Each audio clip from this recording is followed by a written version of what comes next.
കേരളത്തിലെ പാലക്കാട് ജില്ലയിൽ ഷൊർണൂർ റെയിൽവേ സ്റ്റേഷനിൽ നിന്ന് 2 കിലോമീറ്റർ തെക്ക് ഭാഗത്ത് ഭാരതപ്പുഴയുടെ തീരത്തായി സ്ഥിതി ചെയ്യുന്ന ഒരു പുണ്യകേന്ദ്രമാണ് ആസ്ഥാനെ ഹക്കാനിയ.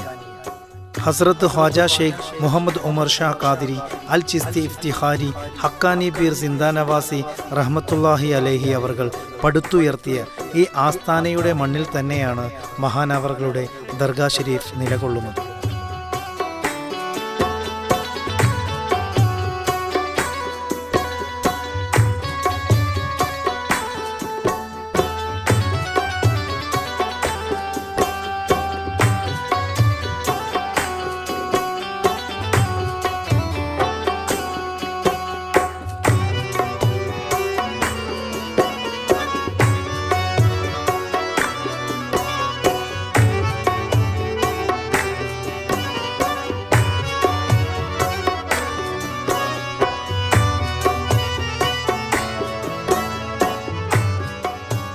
മഹാനവറുകളുടെ പൊരുത്തത്തിൽ ഞങ്ങളെയും ചേർക്കണേ അല്ലാഹ്.